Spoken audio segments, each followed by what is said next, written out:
It's a testament to the developer that on more than one occasion I spent upwards of 2 hours on a single mission of Desperados III and still went back for more. 2 hours of save-scumming failure as I tried my damn hardest to make the West that little bit wilder.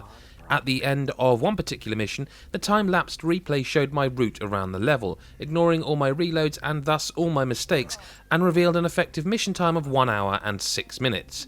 A whole hour of the mission had been dedicated to my spectacular cock-ups. But what rubbed vinegar into that particular bloody graze was the award for speedrunning the mission, with a time of just 17 minutes.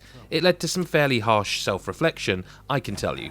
If you're familiar with the Desperados series, or indeed the Shadow Tactics Blades of the Shogun from 2016, you'll know that they're essentially isometric stealth games with a focus on using multiple characters with unique skill sets to get the job done.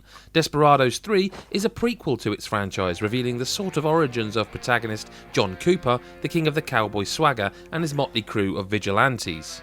Progression through the game is marked by the recruitment of 4 other members of Cooper's posse and the acquisition of skills, gear and abilities unique to each character.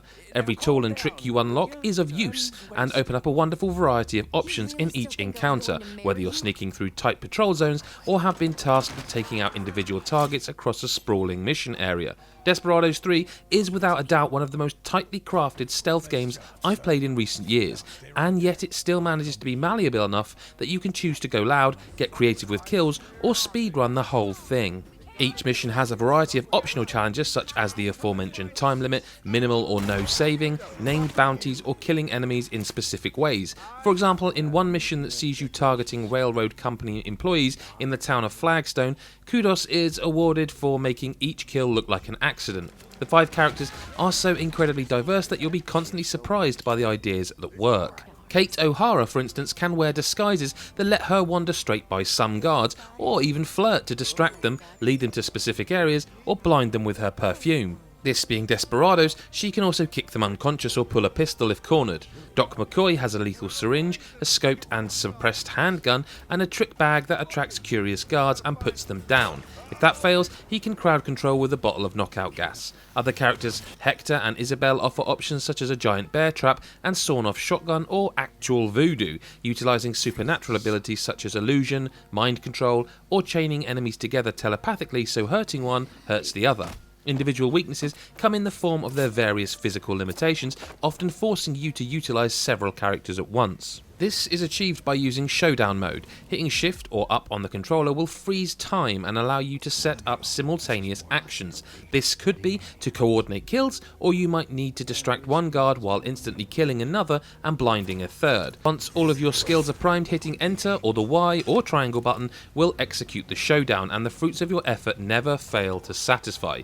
Little touches in the environment add even more layers, such as bucking horses that will kick guards into next week if Cooper irritates them with a well-aimed coin, or rafters, boulders and signs that can be sabotaged by dropping on the enemy. Later, light plays a part too, and you'll need to snuff out lamps or avoid lantern-carrying cowpokes to survive. There are a few issues with enemy AI here and there, but these are issues that tend to pop up in stealth games as a rule, such as enemies ignoring obvious disappearances or discarded weapons and puddles of blood. Sometimes they'll just shrug and walk off despite seeing you drag their buddy's mutilated corpse into a convenient bush. As I said, these are genre-wide issues, and none of them can take away from the way Desperados 3 captivates your attention. Each stage is a multi-part affair, often requiring you to first infiltrate an area, then execute the main objective, and then reach a vantage point which usually ends the mission.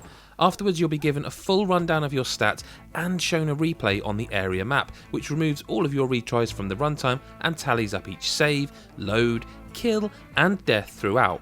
It's possibly the coolest element of the game and shows a tremendous attention to detail and a dedication to making this game as much fun as possible.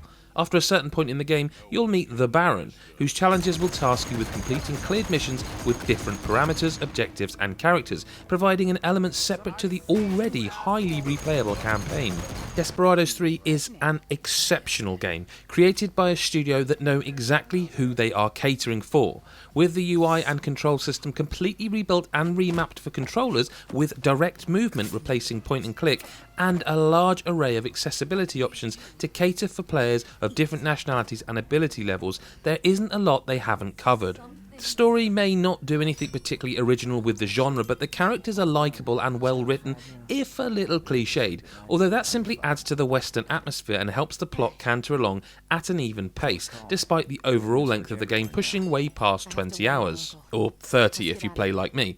Incredibly well put together and intricately crafted by a developer at the very top of their field, Desperados 3 is a genuine masterpiece of stealth, Stetsons and steely-eyed heroics. Hi, Adam from God is a Geek here. Thanks so much for watching Mick Fraser's review of Desperados 3. Hope you enjoyed it. The game's really good. We played it on PC like Mick has. I played it on PC. We've got people playing on PS4, Xbox One. The game's just really good. And if you enjoyed this review, then make sure you hit subscribe and the notification bell so you don't miss our next video. And we've got some big stuff coming up, so you won't want to miss it. Leave us a comment if you're a fan of the series or you're really excited about this one. And of course, that thumbs up means so much to us. Thanks very much, and we'll see you next time. Bye for now.